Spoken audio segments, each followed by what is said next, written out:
Hey, shut up. I don't talk with you. I don't talk to you either, dirty Q-tip. Tony Ferguson and Khabib Nurmagomedov. Two names that once sent shockwaves through every corner of the MMA realm. There was a time when Tony El Cucuy Ferguson, aka the boogeyman of the UFC, armed with those treacherous elbows and intricate submissions, seemed unstoppable. Then you had Khabib the Eagle Nurmagomedov, aka the Dagestani Maestro, whose unbeaten streak was nothing short of legendary, turning each fight into a masterclass.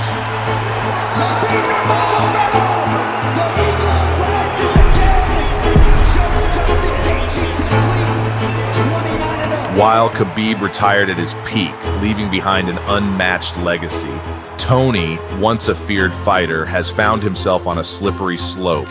Recent losses have cast a shadow over his brutal career, with whispers and calls for him to hang up the gloves growing louder. And it's heartbreaking to see, certainly as a fan, seeing your favourite fighter that was once a champion struggling to get a win, losing, getting knocked out, getting choked out, submitted, whatever. It's very, very painful to watch, and it seems like the whole world knows this guy should retire. But there was a moment when the stars nearly aligned for these two MMA behemoths to collide. 5 times, to be exact. 5 tantalizing moments when the MMA community was on the brink of witnessing what many believed could have been the fight of the decade, if not the century.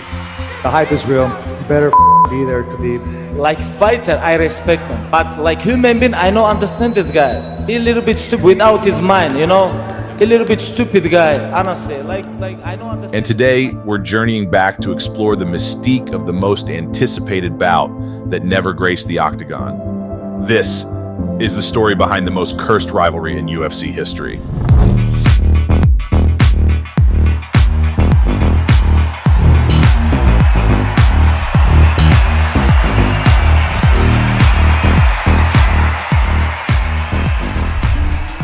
Let's kick things off with Tony Ferguson. Man, where do you even start with this guy?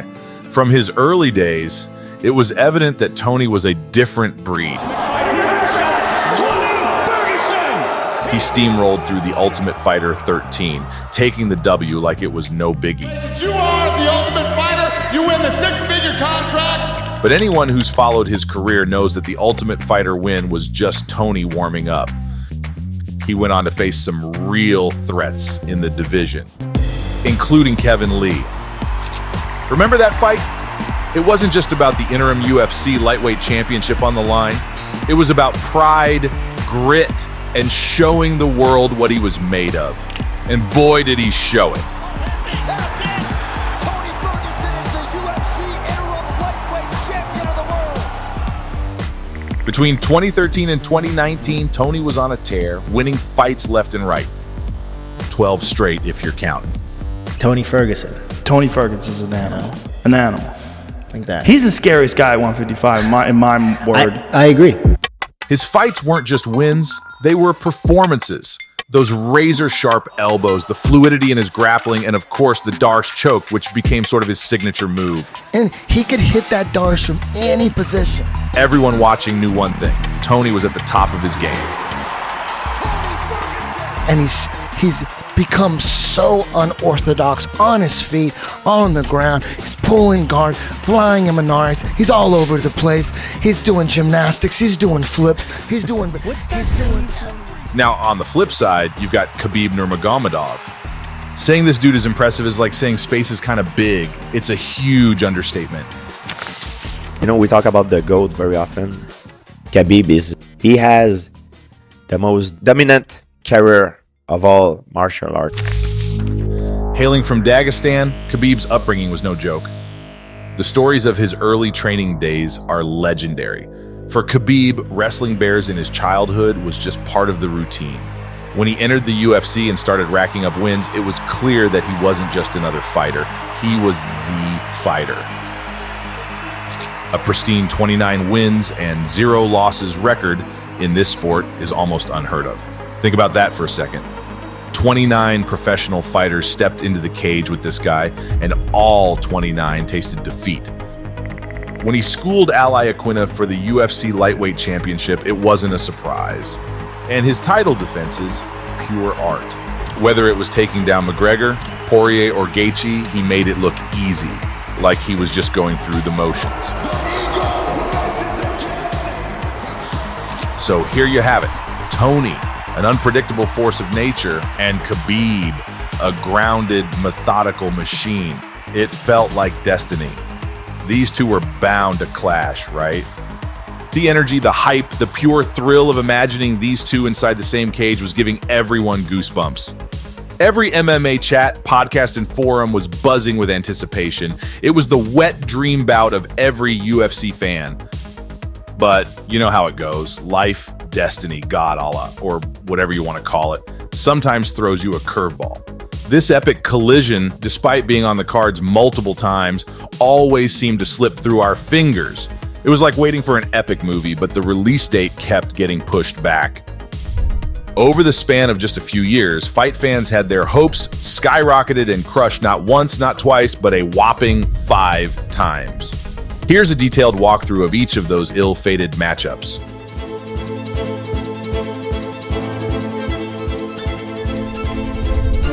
MMA fans were buzzing when the first announcement came. Tony and Khabib were scheduled to face off for the first time in 2015. The anticipation was tangible. You could almost taste the excitement in the air. However, as the fight date neared, the first wrench was thrown into the works. Khabib suffered a rib injury. Lightweight Khabib Nurmagomedov is off of the UFC's Fight Night card on December the 11th in Las Vegas, where he was set to return and fight Tony Ferguson. Nurmagomedov suffered a rib injury in training and had to withdraw from the bout. Injuries are commonplace in the MMA world, but this one felt like a collective punch in the gut to fans worldwide. The bout was canceled, but the hope of a rescheduled fight kept the dream alive.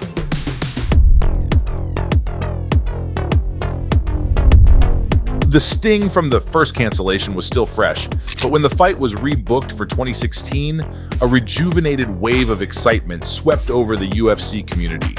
Fans globally held their collective breath, hoping this time the stars would align for one of the most awaited bouts in UFC history. The promotional run-up was electric. Every press conference, every interview, every training video released fed the mounting anticipation. This is very risky fight for me, but I understand this. If I want belt, I have to smash anybody, any division. That's why I do this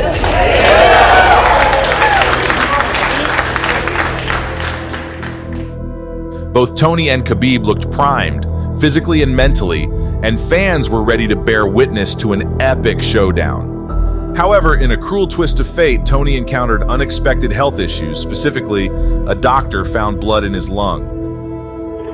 Oh man, it's just a freak accident, dude. It's just, they didn't overtrain. I've always been pretty careful and I haven't changed anything up. It's just, one of those things where the shot just slipped and hit the perfect spot and caused trauma and ended up having fluid and blood, trapped in my lung. Wow. What can you do? Are you listening to Bob O'Reilly right now?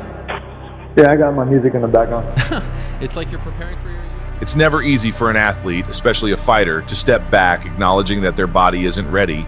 It's even harder when millions of eyes are on you, waiting. But health isn't negotiable, and Tony had to withdraw from the bout. As the news broke out, reactions ranged from disbelief to sympathy. Fighters know the rigor and risk of their profession, but the fans, many of whom had marked their calendars and made plans around the fight, felt let down.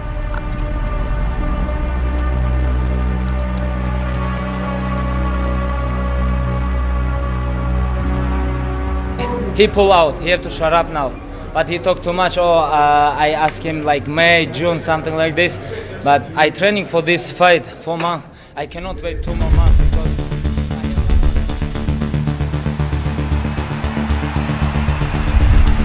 In January 2017, the announcement came.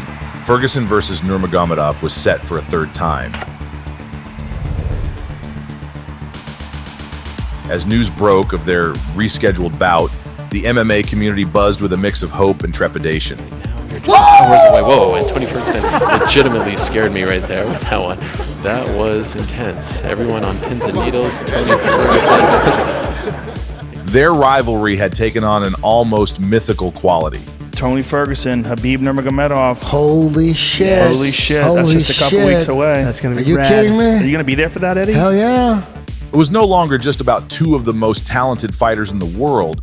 It was a tale of relentless challenges, persistence, and the cruel will of the MMA gods that seemed intent on keeping them apart. With UFC 209 on the horizon, everything felt like it was falling into place. Promo videos showcased the fighters' intense preparation, tickets were snatched up at record speed, and both athletes looked in peak form. You know, around the world, a lot of people are gonna watch this fight because this is truly a high-level fight in lightweight division. One of the greatest, I think, greatest matchup in lightweight division. This was it. The MMA world was on the brink of witnessing a showdown years in the making. I really don't got too much to say, man. I'm getting pissed as I'm talking about it. But I'm getting emotional now. So what I want to do is I want to dance a little bit, listen to my music, and get in the groove again. Because this is a battle between two warriors. I got a 9-fight win streak. What sounds better than 9? Fucking 10, baby. And we're here at 10 Planet Jiu-Jitsu. I'm here with my squad from Tony Ferguson MMA. Dude, we're here for Snap Jitsu all day, baby. And he's going to find out what that means real hard come Saturday night. Yet as the saying goes, the best laid plans often go awry. On the eve of the fight, disaster struck in an all too familiar pattern. Khabib, renowned for his intense weight-cutting regimen, had always pushed his body to the brink in preparation for fights. Weight cutting, a widely debated practice in the sport, involves shedding pounds in the days leading up to a weigh-in, only to replenish and regain strength before the actual fight. It's a grueling process, a mental and physical battle that's often as challenging, if not more so, than the fight itself. You wanna drink? In the lead up to UFC 209, Khabib was expected to cut significant weight. Initial reports from his camp suggested confidence. However, as the hours ticked by, it became evident that this wasn't just another routine cut.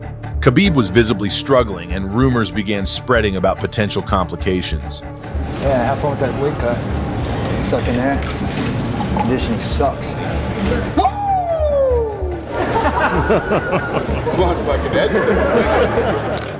And then, even more rumors began to circulate. Some claimed that Khabib had consumed a tainted or spoiled tiramisu dessert days before the weigh-in. This theory gained traction, fueled by a video that surfaced showing Khabib and his teammates seemingly enjoying a dessert. This is Russian style. Before it, we eat tiramisu. The tiramisu gate, as some cheekily termed it, became a hot topic, with fans speculating whether a simple dessert had jeopardized one of the most anticipated fights in MMA history. However, when the weight cut reached its most critical point, Khabib started experiencing more severe health issues: extreme dehydration, overwhelming fatigue, and concerning kidney pain. His body, as resilient as it had always been, seemed to hit its limit. Medical personnel had to intervene. After assessing him, they reached the inevitable and heartbreaking decision: Khabib was medically unfit to compete. Tony, you went through a grueling camp. You got here today, you made weight, and then you found out that the fight was off, that Khabib Nurmagomedov had to go to the hospital. What was your thought? What went through your mind when you got that news? I thought it was a nightmare, man. Something worse than El Cucuy. There's just some shitty stuff that you had to go through. This happens in the fight game. No disrespect to the UFC or to Khabib. Everything happens for a reason. This is a fighter sport, man. So I want every single one of you to give love for the UFC and give love to Khabib. And I really want you guys to buy this pay-per-view because the rest of the fucking card is amazing! Stay true, fans! Stay awesome! Make sure you guys follow me on my way to victory. And I love every fucking one of you. Tony Ferguson, ladies and gentlemen.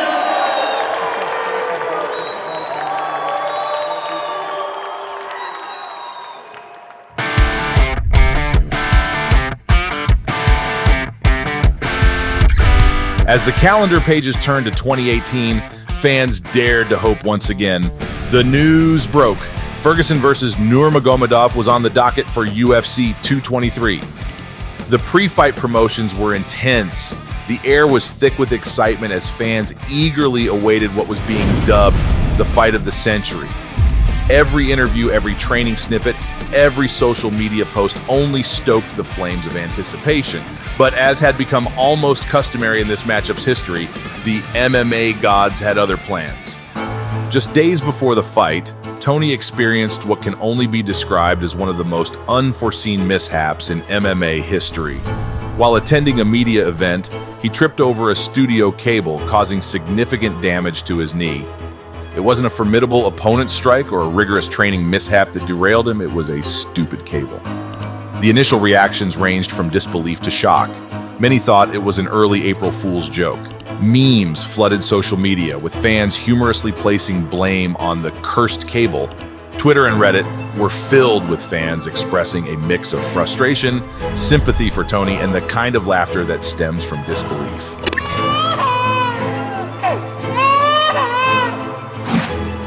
This is #1 bullshit. Good God. The sentiment was clear. This fight was cursed.